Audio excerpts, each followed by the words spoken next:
Solo Dios juzga. Un cristiano no debe juzgar a nadie. No juzguéis para que no seáis juzgados. Tienes que entender, es bíblico. Tú no debes de juzgar a nadie y mucho menos al líder. Mucho menos al pastor. Mucho menos al ungido, al apóstol. ¿Alguna vez has leído esto? O tal vez lo hayan usado contra ti. Porque sí, es muy común que esta sea una creencia dentro del ambiente cristiano. Y esto realmente es una verdad, pero a medias. Y hoy te quiero mostrar verdaderamente hasta qué punto llega este versículo, qué es lo que enseña, a dónde nos debemos de detener y sobre todo, si efectivamente el apóstol, el líder, el pastor, esa figura de autoridad verdaderamente nunca puede ser mencionado algo en su contra. Porque hermano, una verdad a medias no debe ser usado en tu contra ni en contra de nadie. Solamente la verdad completa es aquella que norma nuestra vida. Así que vamos al grano. Mateo 7:1 se ha convertido con el tiempo realmente en un recurso que es casi una respuesta automática en el cristiano, en un mensaje de tus redes sociales, cuando comentas algo en la congregación o incluso cuando nosotros vemos alguna injusticia dentro de la iglesia, empezamos a cuestionarnos y tal vez aquí adentro nos decimos a nosotros mismos: no juzguéis para que no seáis juzgados. Este versículo se cita como si fuera un escudo que es capaz de invalidar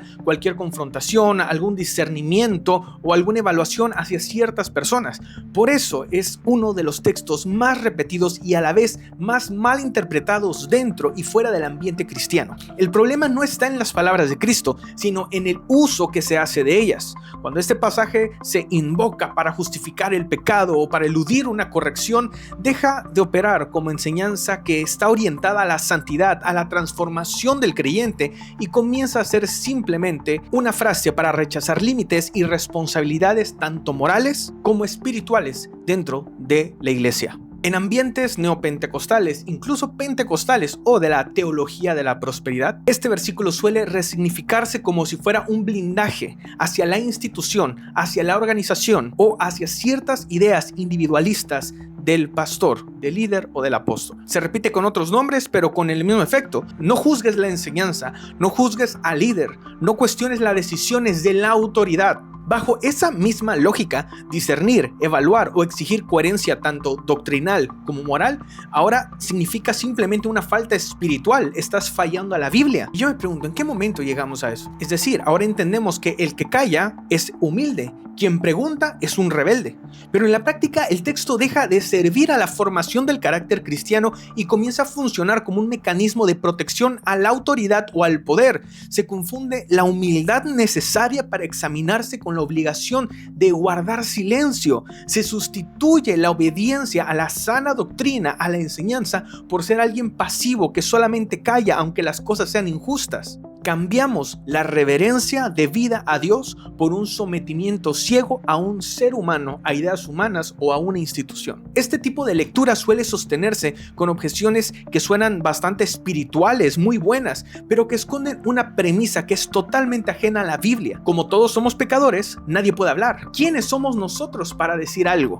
Eso le corresponde solo a Dios. Y el efecto, hermano, es que se instala la idea de que la vida cristiana consiste en vivir sin corrección fraterna entre la iglesia, sin examen entre nosotros y sin rendición de cuentas, especialmente cuando se trata de autoridades. Pero una comunidad donde nadie puede evaluar nada es, por definición, un lugar ideal para el abuso. Y mira qué es lo que está pasando. Debemos entender que la ausencia de discernimiento y de hablar las injusticias no es señal de santidad. Lo único que va a ocasionar es que los abusos queden en una impunidad. Y donde la impunidad se normaliza, la manipulación espiritual encuentra un terreno sumamente fértil. Para corregir esto, hermano, hay que empezar por una precisión que es básica. En la Biblia, juzgar no significa una cosa o no es el juzgar como tú y yo lo entendemos. Puede referirse efectivamente a condenar como un juez final, ocupando el lugar que le corresponde solo a Dios, pero también puede referirse a evaluar con justicia una conducta o una enseñanza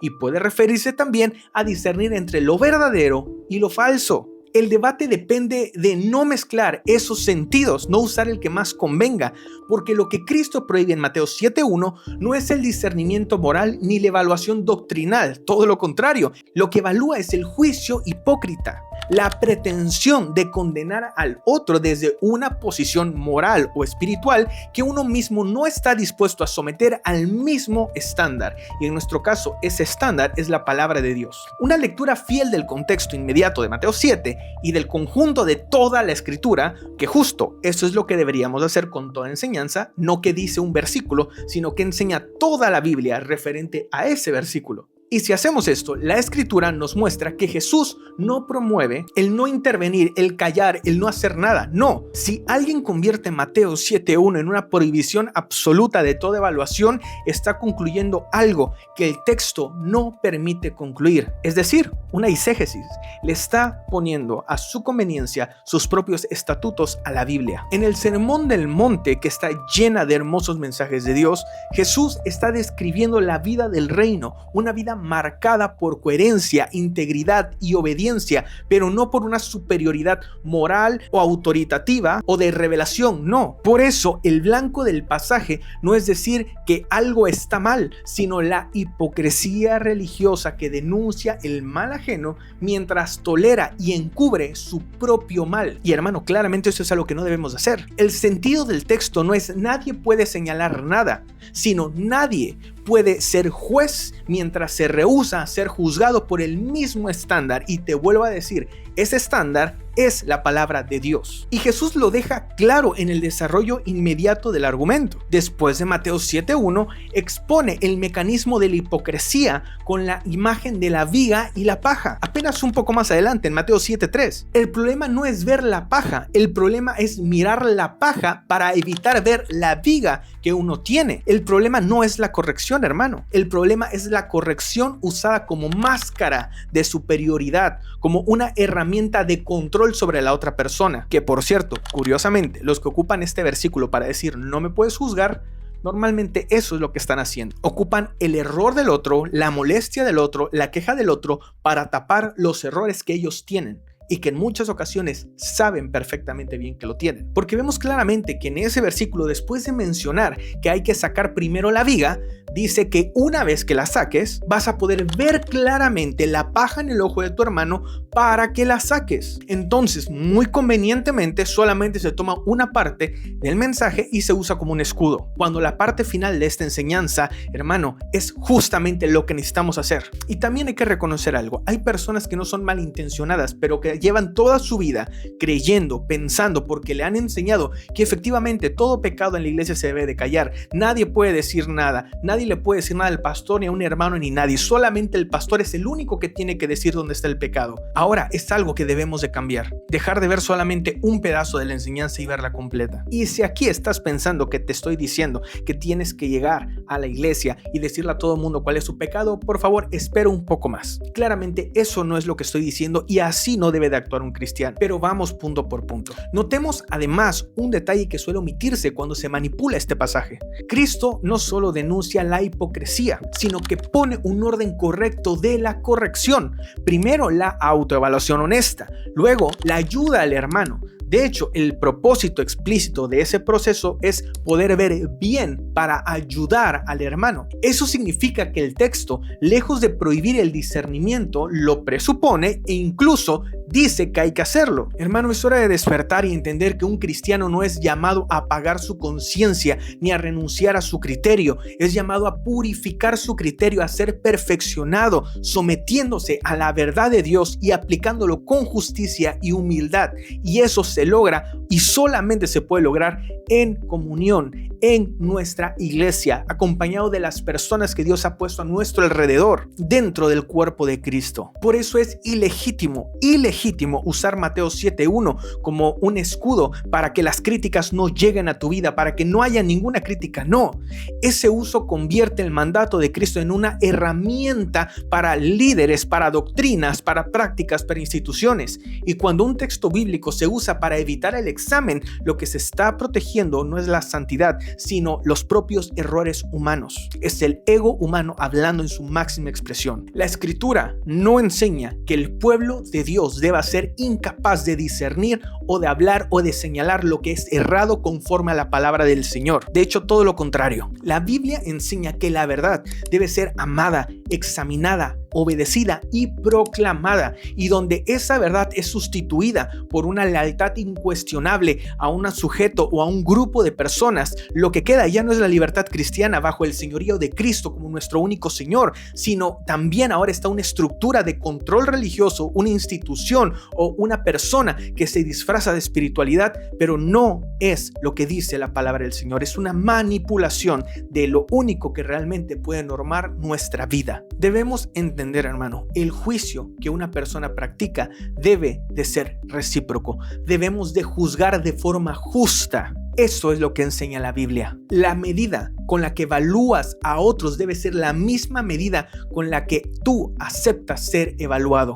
Y esa medida no son las ideas de una persona, tampoco las experiencias que se vivan en el lugar. Cuando Jesús dice a los fariseos, lo que denuncia es su mecanismo, que es típico del hipócrita. Magnifica faltas menores en el prójimo mientras minimiza, excusa o encubre pecados graves en sí mismo. Y esto es lo que vemos cuando este texto se usa para que otros callen, mientras el líder, mientras la organización puede seguir haciendo actos indebidos a la luz de la Biblia. Eso quiere decir que la institución norma la Biblia, no la Biblia está por la institución. Y esto es peligroso, hermano. Los versículos de la paja y la viga no significa quédate callado porque tú también pecas. No, deja de verlo de esa manera. Significa empieza por la verdad sobre ti mismo. Retira primero la viga de tu ojo, no para quedar como un ser superior, sino para que puedas ver con claridad y entonces seas capaz de ayudar al hermano en justicia con la vara que es la palabra del Señor. Eso es lo que norma, eso es lo que enseña y eso es lo que dicta lo que es correcto y lo que es incorrecto. Debemos de entender que Cristo no crea una jerarquía de personas impecables que corrigen a pecadores. Por favor, no pienses así. Es hora de derribar esa fantasía. La Biblia nos coloca a todos bajo el mismo estándar y nos hace responsables no de dominar al otro, sino de actuar con rectitud. Debemos de entender, el pastor es parte de la iglesia, no es superior a la iglesia. El pecado no cambia de naturaleza según quien lo cometa. Lo que es pecado en mí, es pecado en mi hermano, es pecado en mi pastor, es pecado en cualquier otro líder. El pecado siempre va a ser pecado. El pecado es contrario a la naturaleza de Dios y nosotros como creyentes debemos siempre identificar el pecado y tratar en la medida de lo posible quitar ese pecado, primeramente en nosotros, por supuesto. Esa igualdad moral delante de Dios no elimina el discernimiento de lo bueno y lo malo en mí y en mis hermanos, sino al contrario, lo vuelve serio y lo vuelve justo. La confrontación puede ser legítima e incluso la Biblia la marca como necesaria, pero pierde autoridad cuando nace de un corazón que no admite ser confrontado y que no admite esta corrección a la luz de la misma verdad. Y esto no solo aplica en lo personal, también aplica en lo doctrinal. Examinar una enseñanza, confrontar el error de alguien que ha enseñado mal, exigir coherencia bíblica en la enseñanza que se está impartiendo. Todo esto, hermano, no es un juicio injusto cuando la regla es la escritura y no la preferencia humana. Debemos de entender, si alguien está en el púlpito y está enseñando algo que no es lo que dice la palabra del Señor, nunca va a ser pecado, nunca va a ser malo, nunca va a ser algo anticristiano el que tú puedas acercarte en privado y decir lo que está enseñando está mal. Hermanos, si analizamos la historia del cristianismo, vemos claramente que se evaluaban las enseñanzas a la luz de las cartas de los apóstoles. Esto es algo que siempre se ha enseñado, pero que hoy día, por conveniencia, se ha buscado la forma de desprestigiarlo y de callarlo. Pero es hora de despertar, hermano. Nuestra verdad es la palabra del Señor y solo la palabra del Señor. Es una verdad, no son muchas verdades. Es un mensaje, no son muchos mensajes. Y estos mensajes se han guardado siempre en la historia del cristianismo. Se han guardado siempre en el centro de la iglesia, en el centro de la fe cristiana. Cuando alguien se para y enseña algo que es contrario a esta fe, que es contrario a lo que se ha enseñado siempre en la iglesia, hermano, debemos de levantar nuestra voz, no como pleito, no como enojo, no con ira, no con contienda, sino con sabiduría. Debemos de entender, así como hay personas que pueden equivocarse, que pueden confundirse, pero nosotros podemos juntos, como hermanos, como iglesia, estudiar, prepararnos, mejorar. Eso se necesita en una iglesia, porque el justo juicio es que todos enseñemos y vivamos el único mensaje y la única verdad de Dios. Y claramente, si hay lobos vestidos de oveja enseñando algo que está dañando a la grey de nuestro Señor, hermano, nuestro deber como cristiano no es callar. Ahí sí es alzar la voz, mostrando la verdad de Dios, hablando con argumentos serios. Pero recuerda todo esto porque primero tú te has sometido a ese estudio, tú te has sometido a ese cambio, tú te has sometido a esa transformación. No es hablar desde la ignorancia, sino desde lo que conocemos y desde lo que vivimos. Esto se hace por el bien de la iglesia, por el bien de aquel que puede estar confundido y también por nuestro bien como cristianos y partes del cuerpo de Dios. El problema no es que se evalúe algo, el problema es que se evalúa con una vara distinta a la palabra o que se invoque la palabra para evitar ser evaluado por ella misma. Esto no tiene sentido. Este es el verdadero problema que se vive hoy día en muchas iglesias. Debemos de entender que una cosa es condenar como juez final, usurpando el lugar de Dios, y otra cosa es discernir y evaluar conforme a la verdad revelada. Esto es lo que debemos hacer. Lo segundo, ¿qué es lo que nosotros no debemos hacer y que tristemente se ve también mucho en las redes? Condenar al infierno, poner maldición, insultar, difamar, atacar lo personal, atacar lo físico, atacar las condiciones de vida de una persona. Estas son cosas que no debemos de entrar. Eso solamente Dios lo conoce. Eso solamente Dios lo puede condenar y eso se lo debemos de dejar a Él. Hermano, por favor, no caigas en esto. Incluso esas personas que tal vez tú puedas ver una mala intención, hermano, no ataques lo personal. Eso no es adecuado. Eso no es de un hijo de Dios. Pero a lo que sí estamos llamados es a la doctrina. La doctrina no se cuestiona. La doctrina es objetiva. El mensaje de la Biblia ahí está claro y es accesible a todo aquel que abra su Biblia y que con seriedad escudriña las escrituras. Eso sí, a la luz de esa palabra, aquello que es contra esa palabra, eso sí debemos de alzar la voz. La hipocresía es especialmente destructiva dentro de la iglesia porque desacredita el nombre de Cristo. No porque los creyentes estén llamados a una perfección impecable en esta vida, que seamos perfectos a cada instante, no, sino porque la incoherencia deliberada convierte la fe en una representación vacía del testimonio de Cristo. Por eso la respuesta de la Biblia nunca fue el silencio ni la suspensión del discernimiento. No, la respuesta que nos da la Biblia es afligirse por el pecado, confesar el pecado, abandonar el pecado y caminar en una vida delante de Dios. La vida cristiana necesita ser de esta manera. Necesitamos ayudarnos mutuamente en este camino de santificación, donde no hay exhortación, donde no hay corrección, donde no hay un estudio serio de la palabra del Señor. Lo que va a abundar es el pecado y eso va a traer divisiones, va a traer caídas, va a traer tropiezos de los congregantes, de los pastores. No podemos permitir que el pecado crezca ni en nosotros ni en nuestra iglesia. Por eso se debe de decir. Cuando se obliga a callar en una iglesia, lo que crece no es paz, se multiplica lo que ya se ve con frecuencia, que podemos ver en las redes a montones, movimientos que distorsionan la escritura para seguir manipulando económicamente a las personas, para un control emocional, a veces de forma intencional y otras veces porque han sido enseñados generaciones tras generaciones con este tipo de enseñanzas destructivas, porque no es lo que dice la palabra del Señor, porque esas deducciones no resisten ni la más mínima exégesis ni hermenéutica, es decir, no es un estudio serio de la palabra. Y hermano, la raíz es siempre la misma.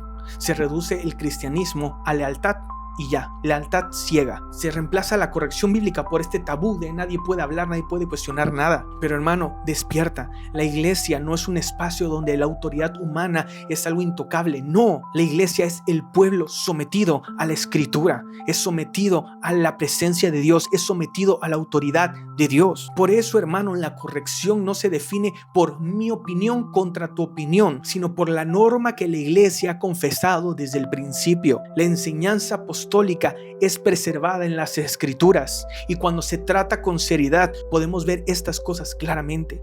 La escritura asume que habrá extravíos, que habrá tropiezos y también asume que habrá hermanos que movidos por amor y obediencia buscarán restaurar al que se ha desviado. Esto es verdaderamente bíblico. Ese es el equilibrio que plantea seguir la palabra del Señor. No es un celo ministerial, eso no existe. No es una condena para exhibir al otro. No es calla porque eso te hace muy espiritual. No, estos son sesgos, son imposiciones que lo único que protegen son cosas que están fuera de la Biblia. La fidelidad a Dios consiste en decir la verdad con mansedumbre, con firmeza, con templanza, con amor y con integridad. Primero comienza por ti. Examina, corrige, edifica y después hazlo en la iglesia. Examina, corrige si es necesario. en amor, en privado, edifica, no sobrepase las reglas. Debemos de entender que las autoridades del templo son autoridades del templo, no sobre la vida de las personas, no sobre la iglesia. Sobre la iglesia solo está Dios, que es la cabeza. Pero aquí en esta tierra, en lo material, efectivamente hay autoridades. No hay que sobrepasarlas, pero siempre recuerda que la verdad está por encima de todos nosotros.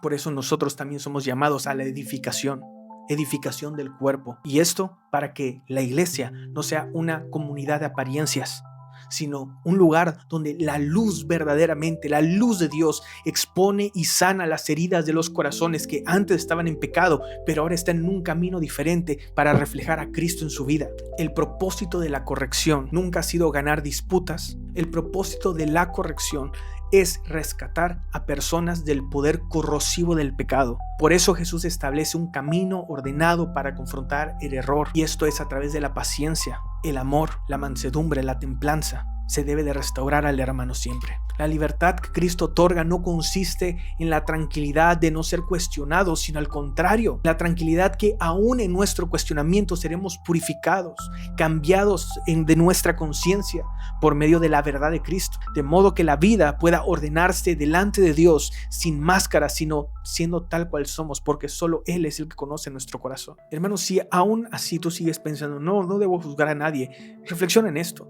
Si la iglesia ha sido comisionada para proclamar el arrepentimiento y fe a quienes están fuera, con mayor razón debe sostener ese mismo llamado dentro de ella. Debemos de entender, no existe un evangelio suave para los de adentro y uno distinto para los que están afuera, no. Donde hay pecado, engaño o autojustificación, el mensaje permanece inalterado. Tenemos que volvernos a Dios, abrazar la verdad y caminar en obediencia siempre. Esto aplica desde el congregante hasta el pastor. El oficio no sustituye el arrepentimiento y la autoridad no exime del examen, porque la autoridad cristiana es ministerial, no es soberana. Servimos a Cristo y todos estamos debajo de su palabra, desde el creyente hasta el ministro. En ese marco se entiende perfectamente el énfasis de Jesús. Él no prohíbe todo juicio moral ni toda forma de rendición de cuentas. Lo que prohíbe es el juicio severo, orgulloso e hipócrita. Hermano, tristemente el uso popular de este texto revela un problema que es mucho más profundo en todas las iglesias y en estos movimientos. En tiempos recientes se ha debilitado la disciplina del estudio bíblico serio, y al mismo tiempo se han perfeccionado mecanismos culturales, religiosos, tradicionales para evadir lo que es nuestra responsabilidad en cuanto a moral y doctrina. Se termina perpetuando esta idea de conservar y usar un lenguaje bíblico, pero se cambia completamente la función. Se cambia completamente la interpretación que ha regido a la iglesia por siglos. Se usa a conveniencia. Esto es la manipulación religiosa. Sí, toda manipulación religiosa suena bíblica. Te dicen, esto es bíblico. ¿Por qué? Porque aparece en la Biblia, sí. Pero la función, el mensaje completo de la Biblia no es ese. Debemos entender que este pensamiento de es bíblico porque aparece en la Biblia no proviene de la iglesia. El mismo Satanás usaba pasajes bíblicos. Los fariseos sabían la Biblia, escudriñaban las escrituras porque sabían que ahí había vida eterna, pero no creyeron en Cristo, pero no tenían la verdad, pero lo usaron para tentar, lo usaron para dañar. Por eso, hermano, no todo el que te cita un versículo bíblico está en la verdad. Este es tiempo, hermano, de que nosotros volvamos a ser apasionados por el estudio serio de la palabra del Señor, de verdaderamente anhelar y buscar que la Biblia completa, en su mensaje total, sea aquello que ilumina nuestra vida. Seguir el ejemplo de Cristo, seguir el ejemplo de nuestra iglesia, ser verdaderos cristianos, viviendo la verdad de Dios.